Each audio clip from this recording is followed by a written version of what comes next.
Salut tout le monde, troisième vidéo consacrée aux quelques rares bonnes actions du personnage d'Homer Simpson.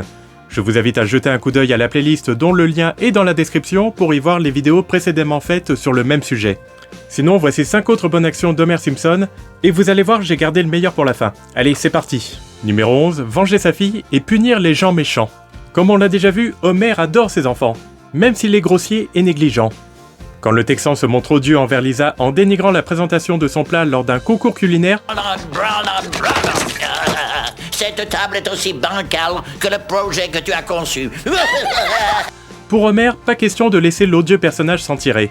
Préférant ne pas être reconnu par la police qu'il a déjà dans le collimateur, Homer s'improvise un personnage et entarte la figure de l'affreux cow-boy. Ce qui vaut au pseudo-vengeur masqué d'être acclamé par le public, notamment sa fille pour avoir donné au méchant juge la leçon qu'il méritait. Homer décide alors de continuer à entarter les gens qui se montrent odieux, dont le vendeur de BD et l'affreux Monsieur Burns. Mais ce dernier démasque Tartman et l'oblige à entarter ses ennemis à lui. Lisez-les. Homer obéit à contre-cœur, mais refuse de faire de la peine à sa fille en entartant le Dalai Lama, pour lequel sa fille a de l'admiration. Homer a donc fait preuve d'un certain sens de la justice, en punissant les individus irrespectueux, et s'est surtout insurgé contre celui qui s'en est méchamment pris à sa fille, Personne n'a le droit de faire pleurer ma fille. et ainsi démontré que personne n'avait le droit de faire de la peine à son enfant. Il a donc incité les gens à mieux se comporter, en punissant à sa façon et de manière plutôt pacifique et non violente des individus irrespectueux. Et il a refusé de faire quelque chose que son patron lui a pourtant contraint de faire, mais qui lui semblait injuste. Retenez bien cette leçon, ne faites jamais quelque chose qui vous semble injuste, même si les autres vous disent que vous pouvez le faire. Numéro 12, tentez de renouer les liens entre Monsieur Burns et son fils. Dans cet épisode, Monsieur Burns, l'horrible patron d'Homer donc, découvre qu'il a un fils, Larry, qui souhaite le rencontrer et nouer des liens avec lui. Mais Monsieur Burns se frustre rapidement en voyant que son fils, bien que candide, n'est qu'un rustre et un ignare. J'espère être aussi en forme quand j'aurai 200 ans. Qu'est-ce qui m'a fait chier un malheureux pareil? Monsieur Burns a honte de lui et le rejette alors. Je vais te dire ce que j'ai. Je suis humilié d'avoir un être grossier, vulgaire, ignare en guise de fils. Homer, témoin de tout cela, décide de simuler un faux kidnapping avec demande de rançon pour pousser Monsieur Burns à développer et avouer ses sentiments à son fils. Le fils de Montgomery Burns a été kidnappé. Kidnappé? Non, c'est pas un vrai kidnapping. C'est un simple canular pour gagner le cœur d'un père. Homer, encore une fois, a eu une idée complètement folle, mais il a entrepris cette folie car il voulait sincèrement arranger les choses entre un père et un fils, en s'inspirant lui-même des sentiments qu'il éprouve pour sa famille. Tout ce que votre fils voulait, c'était un peu d'attention, un peu d'amour. Moi-même, je suis père, monsieur. Et bien sûr, des fois, mes gamins sont insupportables, ou odieux, ou infects.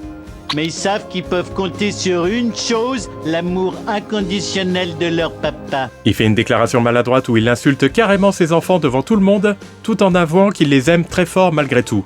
Au moins, on peut reconnaître une forme de sincérité dans ce qu'il a dit. Et ça montre encore une fois à quel point Homer est plutôt un mauvais père, mais dans le fond fidèle et aimant. Malheureusement, ça n'a pas eu l'effet escompté encore une fois. Monsieur Burns et Larry se séparent, Je suis désolé, Larry. Je ne serai jamais la famille dont tu as besoin. mais Homer, encore une fois, a eu une bien bonne initiative. Et être bien intentionné, encore une fois, c'est déjà pas si mal. Numéro 13, aider Carl à regagner l'estime des Islandais. Celle-là, c'est l'une de mes préférées. Dans cet épisode, on apprend que Homer, Lenny, Carl et Moe ont pour habitude d'acheter un ticket de loto en commun régulièrement. Et miracle, cette fois-ci, ils gagnent le gros lot. Oh mon Dieu, on a gagné la loterie de Springfield. C'est 200 000, ça fait 50 000 chacun. Mais Carl s'enfuit avec tout l'argent dans son pays natal, l'Islande. Tous nos gains de la loterie partis. Si jamais je revois ce Carl, je vais te le refroidir. Moe, Lenny et Homer retrouvent alors Carl et confrontent ce dernier. Je vous ai fait l'ultime escroquerie, mais je l'ai faite pour blanchir le nom de ma famille. Carl leur raconte alors son histoire. En effet, les parents de Carl sont considérés dans leur pays d'origine comme des traîtres qui auraient trahi la patrie islandaise. Carl désire laver l'honneur de sa famille en récupérant au moyen de l'argent gagné un précieux document qui prouverait que ses parents n'ont jamais été des traîtres. J'ai pris l'argent de la loterie pour acheter cette page et rendre son honneur à ma famille. Il n'en a jamais parlé à Homer et les autres, car il ne les considère pas comme des amis, mais comme de simples collègues et copains de bar. On est juste des gars qui s'assoient côte à côte à un bar et qui se disent des trucs de mecs. Homer et les autres furieux récupèrent le précieux document et envisagent de le détruire pour punir Carl de sa trahison. Il décide finalement de ne pas le faire et de traduire le document, qui en réalité confirme que les parents de Karl ont bien trahi la nation islandaise. La famille de Karl était même pire que ce que les gens pensaient. Ce dernier se retrouve alors déshonoré et conspué par tout le pays. Je crois que je me sens mal pour Karl. Homer, Lenny et Maud décident de venir au secours de Karl, en exposant le fait que Karl est une bonne personne. Ils le font de manière qui prête un peu à sourire, comme quoi Karl a aidé l'un d'eux à déménager, qu'il leur a offert de la bière à diverses soirées. Carl Carlson m'a aidé à déménager alors que je venais de déménager une semaine avant. Quand il apporte un pack de 6 bières chez moi, il remporte pas chez lui celle qui reste. Carl Carlson laisse tout dans mon frigo. Mais néanmoins, Homer et les autres nous offrent une très bonne leçon de morale. Montrer qu'un enfant n'a pas à être blâmé pour ce que ses parents ou ses ancêtres ont pu faire. Honte soit la famille de Karl. On s'en tape de ce qui s'est passé il y a 1000 ans. Car l'honneur de Carl Carlson a été racheté par les actes de Carl Carlson. Karl, si on met de côté sa traîtrise d'avoir volé les parts qui revenaient à Homer et les autres, est une personne respectable, qui n'a pas à être conspuée et rejetée pour des actes qui ne sont en réalité pas les siens. Homer, Moe et Lenny se sont donc comportés en bons amis pour Karl, alors qu'ils auraient très bien pu le laisser tomber après qu'il ait volé leur argent et en plus après les avoir reniés. Si nous pouvons pardonner à Karl d'avoir volé nos gains à la loterie, peut-être que vous pouvez trouver au fond de votre cœur le pardon à ses ancêtres. Homer et les autres ont alors tendu leurs mains à une personne qui avait besoin d'aide. Une autre bonne action d'Homer qui mérite vraiment d'être honorée. Numéro 14, aider une femme à accoucher et prendre soin du bébé. Comme à son habitude, Homer fait des cachotteries à sa femme pour s'adonner à des activités douteuses. Encore ? J'espérais que tu passerais un peu de temps avec les enfants. C'est la crise économique, l'argent ne tombe pas du ciel, mais des cartes. Dans cet épisode-là, il va jouer au poker avec le groupe dont on a précédemment parlé, et alors qu'il rentrait chez lui, il se retrouve coincé dans un ascenseur avec une femme sur le point d'accoucher. Homer reste à ses côtés pour la soutenir, et il le fait de bon cœur. C'est un mec, et il est pas circoncis, très cateau. Dans les bras de ta maman, car est né de vous ce jour dans cet ascenseur, inspecté en août 2009, un bébé. Il renonce même à ses soirées poker pour aller s'occuper du nouveau-né, dont le vrai père est absentéiste. J'ai pas vu mon petit copain depuis des mois. Homer, comme à son habitude, a un sens de morale ambigu, puisqu'il continue à mentir à Marge, même quand elle le surprend en train d'acheter des couches et nourriture pour bébé. Oui, j'ai fait des courses pour Maggie, notre bébé commun, ce qui semble parfaitement innocent. Pourquoi tu dis ça ? Mais Homer se prend d'affection pour le petit qu'il a mis au monde et prend un grand plaisir à s'en occuper. Même s'il ment à son entourage, on ne peut que être attendri par l'amour et la dévotion dont il a fait preuve pour un enfant. Marge se montre même compréhensive et accepte de laisser Homer continuer à voir l'enfant, jusqu'à ce que cela mette son propre enfant en danger. C'est la dernière fois que tu vois ce bébé ascenseur. Homer, contraint de s'en séparer, se retrouve alors tout triste, jusqu'à ce qu'il retrouve son petit enfant à lui. Numéro 15, offrir un bel anniversaire de mariage à Marge.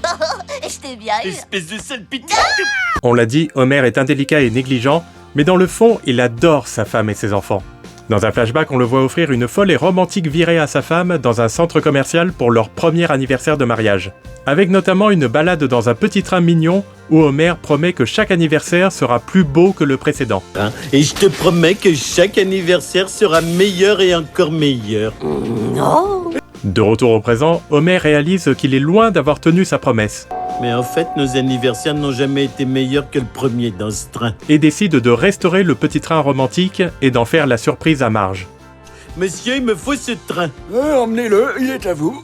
Tu es sûr que maman a envie d'un petit train rouillé pour enfants ? Elle le verra pas comme ça. Je vais refaire ce train aussi beau qu'il était à l'ouverture de ce centre commercial. Oh papa, j'ai comme un petit pincement au cœur. Évidemment, Homer s'y prend plutôt mal pour garder le secret. Ne gâche pas la surprise, fais comme si t'avais oublié. Anniversaire qui va arriver ? Et Marge commence alors à se faire des idées. Oh, il a oublié notre anniversaire une fois de plus alors qu'il se souvient du nombre exact de côtelettes de porc dans le frigo. Et même à flirter avec un beau dragueur rencontré sur internet. En plus, pour faire diversion le jour J, Homer trouve rien de mieux que d'envoyer sa femme à des centaines de kilomètres en voiture, ce qui rend cette dernière évidemment furieuse. Heureusement à la fin, Homer lui fait enfin la surprise. Joyeux anniversaire de mariage ! Oh mon Dieu, notre train. Homer, tu y as pensé, ça compte pour toi. Bon, faut bien admettre qu'un petit tour dans un petit train, Bof, c'est pas non plus très intéressant. Mais Homer s'est donné beaucoup de mal pour faire plaisir à sa femme. Non seulement il a voulu lui rappeler le bon temps du début de leur mariage, mais il a passé une grande partie de son temps libre à remettre le train en bon état. Et il a fait du mieux qu'il a pu pour garder le secret. Et avec le peu de cervelle qu'il a, ça lui donne encore plus de mérite. Il a ainsi mieux émerveillé son épouse, et il a tout mis en scène pour que ce soit le plus romantique possible. Et au-delà de la simple balade en train, ce que le train symbolise et tout le mal qu'il s'est donné montre à quel point il tient à sa femme. Et ça, c'est un cadeau inestimable. Voilà, c'est tout pour cette 3e partie, et je pense dernière vidéo sur les bonnes actions d'Homer Simpson. J'espère que ça vous a plu, n'hésitez pas à liker s'il vous plaît. Sachez cependant que je n'ai pas fini d'en parler de cette série cultissime. En plus de parler encore de diverses autres bonnes actions d'Homer Simpson, il y a bien d'autres sujets que je compte évoquer, comme la dénonciation de l'anti-intellectualisme, notamment à travers le personnage de Lisa, ou le fanatisme religieux, notamment à travers le personnage de Flanders, et bien d'autres choses encore. Alors n'hésitez pas à vous abonner pour ne pas rater les prochaines vidéos, et en attendant, je vous souhaite de passer du bon temps, et respectez-vous les uns les autres. Allez, à plus!